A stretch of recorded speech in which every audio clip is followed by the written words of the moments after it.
Hey guys, and welcome back to another Wasted podcast, guys. In this episode today, I have a really talented female with me. She's from Barbados. She's now overseas. She's an artist, graphic designer, and she's very talented. I'm not trying to diminish any other persons or just trying to big her up too much. She's actually talented, so please go and check her out, as well as check out the person that is the face of this shirt as well, because his name is Raymar Walters.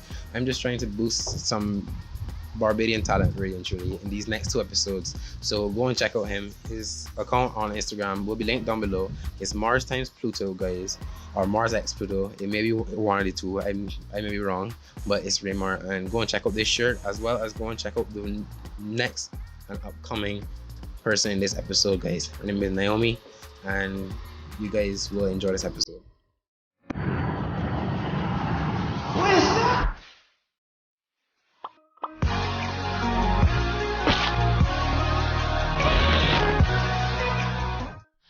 Welcome to Wasted Podcast, Naomi. You you have a number of different art pieces. You have your own business in terms of dealing with the shoes now that I've seen, which you design hats, shoes. What else is there? I also do graphic design, portrait art. I do paddle crafts. It really goes on. I just do whatever people like approach me with as art wise. I take new endeavors. I try new things out. So it's a long list. And was art always like a passion of yours, or is it something that you just picked up on the way during school? I've been drawing since I was really small, and what really like started it was when I would be sitting down with my brother watching him draw, and I would try to copy him and I would try to do it as good as him, but then I turned out to be better than him. So I've always, since primary school, I've always been drawing. So it's been a passion for a really long time. Yeah, and obviously you've now carried that overseas now, in obviously college, university now, and you recently were in you were in an art gallery, with those two magnificent pieces, I must say, with the pieces of the hair, of the black hair. I mean, what inspired you to do those pieces, especially those pieces per se? Thank you so much for that, first of all. And the first thing, well, I was approached by one of the girls at my school saying that they're going to have a art gallery and they wanted me to present some work there. And it was the University African Student Association. So it was doing like Black culture and stuff like that. So I really wanted to do something that kind of portrayed that. And I chose to do hair for the specific reason that as a Black woman growing up as a Black child, I hated my hair for a very long time. You know, that's something that's common for Black girls when we're growing up. We don't really like our hair. So I wanted to do a piece that kind of portrayed like hair in a beautiful way, that, you know, like a protective styles, the curly, like the little curls that we have. Like I wanted it to like show that it's really beautiful. So that was the main purpose behind those pieces.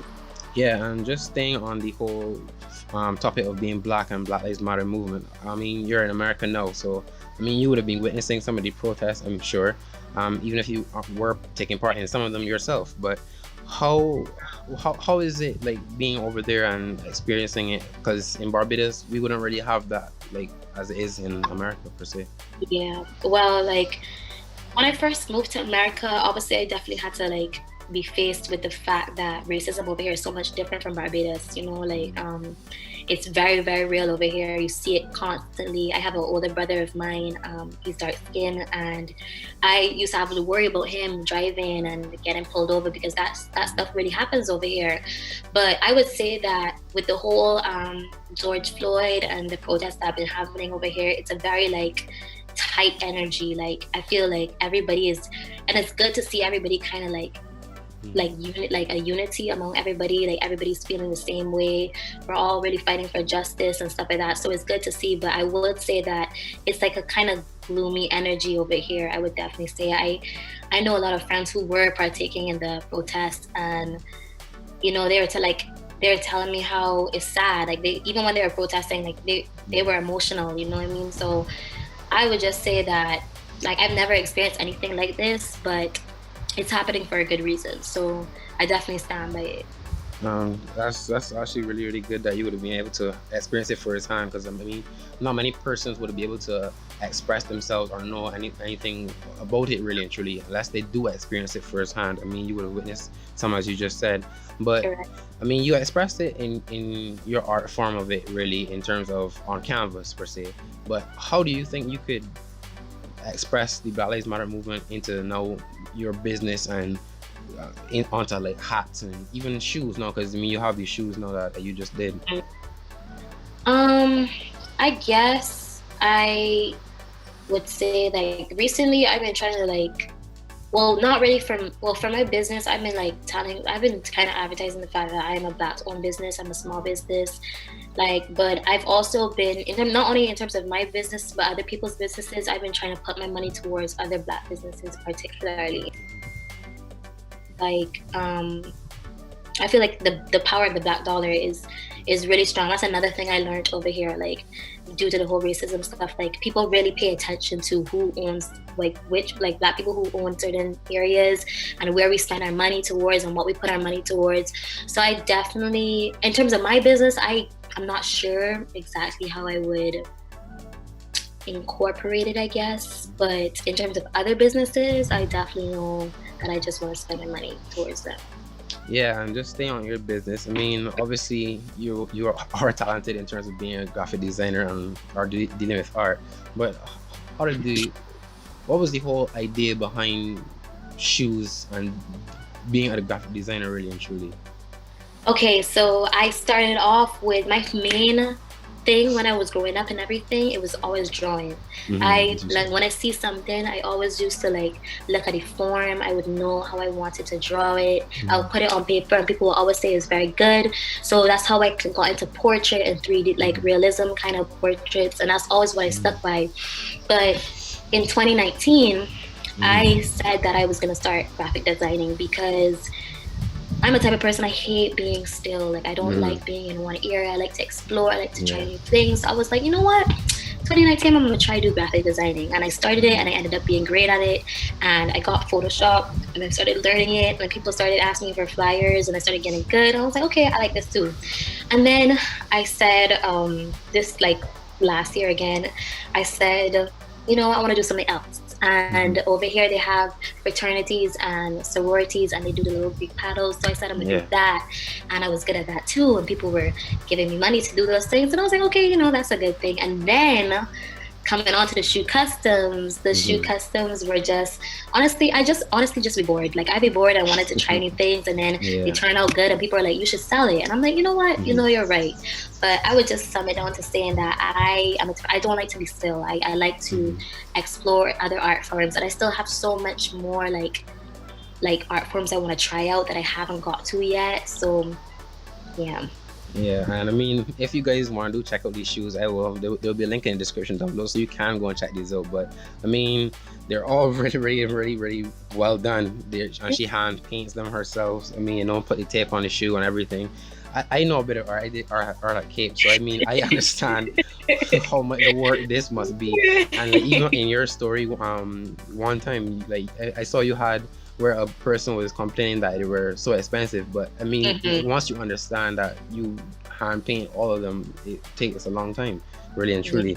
But I mean, it's really good that you are doing different customs with shoes, art forms, and whatever, as you said. But I mean, you have the business and your art and everything with art, but how far do you think that you can take it, and how far would you let it take it, or is it just a side hustle or something like that? That's an interesting question that I was actually thinking about the other day. But when I tell people that I'm a pre-med student, they're very surprised. They're like, why are you pre-med and you do art? Yeah, because my dream job, I guess what I'm aspiring to do is to be a plastic surgeon. And the reason for that is because plastic surgery is an art. It's one of the surgeries that's an art, and that's why I'm really drawn to it. I'm very into biology, and I love like the human body. So when I tell them that I'm pre-med, they're like, that's so weird because you do art and stuff like that. So like in college, it definitely was a side hustle. Like I just like I do everything. People come to me, they give me money, I give them a product, they like it, and that's just to give me a little extra money in college, because college is hard being out here by yourself. And but I will say that I've been recently thinking about it, because I guess the main reason I stuck to it as a side hustle, I will always tell people like I'm never gonna actually be an artist and like I just do this on the side, is usually because like I know that in my head I'd be thinking, oh, artists don't make that much money, I can't make a living off of art, like this isn't gonna be something that I could pay my rent with and buy food with, you know what I mean? So like I was like, no, I just don't see that happening. But I was talking to my grandmother the other day, and I was saying, like, she was telling me that like you can make a living off of it, and like if you enjoy it and it makes you happy, like that is definitely something you could do, like as opposed to going to med school and get stressed out and just going through all of that. So I'm still thinking about that question if I'm gonna continue it, but and now I would say it's definitely still a side hustle, but it does have the possibility to become something more. Well, I mean, as it is a side hustle, I mean, as most businesses, you would have experienced different challenges, especially recently with the whole COVID-19, everything with that, with certain businesses losing sales and whatever. But aside from COVID, what are some of the challenges that you find that you have with, if it's not clients or customers, people in general, when you have to sell them your product? I would say that for sure, this is probably a common one for all art, like businesses, all art creatives and stuff like that, is pricing. People like just can't get their head wrapped around a price that an artist sets, and that's because people like see an art piece and they're like, oh, that can't take that long, you know what I mean? Like, I don't know why you would charge that much money, but they don't understand the energy, the time behind it. So I would definitely say, like, when people approach me for portraits, of like they're like a couple, they want a portrait and I tell them a price, they're like, what? That's so high. And I'm like, well, you do understand that my style of drawing is very realistic, so I take a lot of time to shade a nose, you know what I mean? So I'm not going to do that for $50, you know what I mean? So I definitely say pricing. And then for another one, I would say is like difficult customers. Sometimes people are like, I don't know, they're just very, and that just comes with working with people, like other people, they're very like, some people are rude, some people are like ungrateful, I guess you could say, but I handle it very well. I'm like a customer service type of person, so I just smile through it. But I would say those are definitely my two biggest challenges. And I mean, I on social media recently, along with Black Lives Matter, there's been a lot of the whole thing with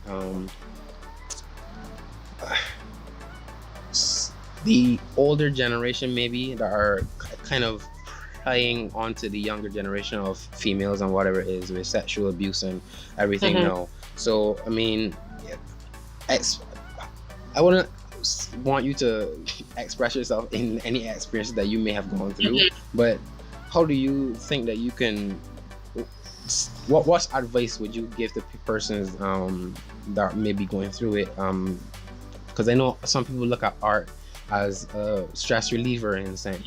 So what advice would you kind of like give to a person like that?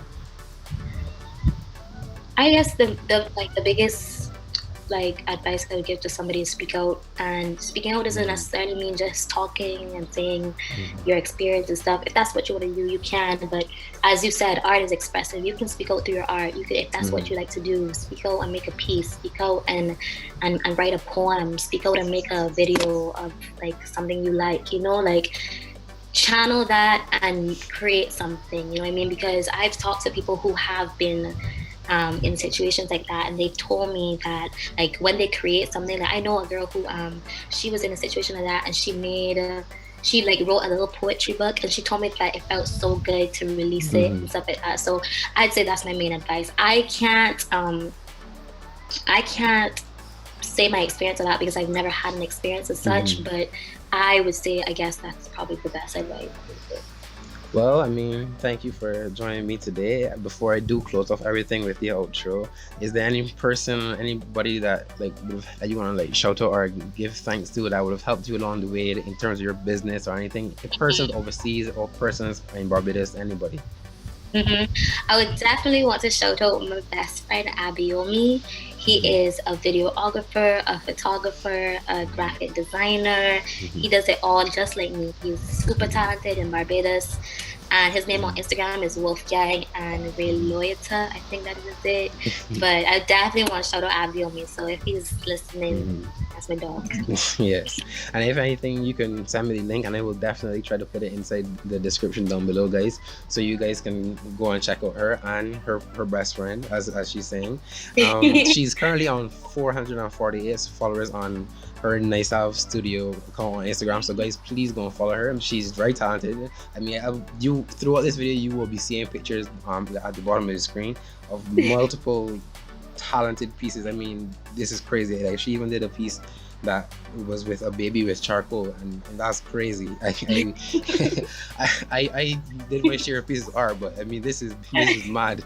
What you guys are saying. And if she's not taking this as her major, really, I mean, you can see how much talent that Barbados does produce, guys. So. I mean, thanks again, Naomi, for joining me on Wednesday podcast. It was a pleasure to speak to you about your business and your art and everything that we discussed today. And guys, as I said again, follow her on Instagram. Subscribe down below. If you are new, hit the bell in down below as well. And I will see you guys in another video. Bye. Thank you so much.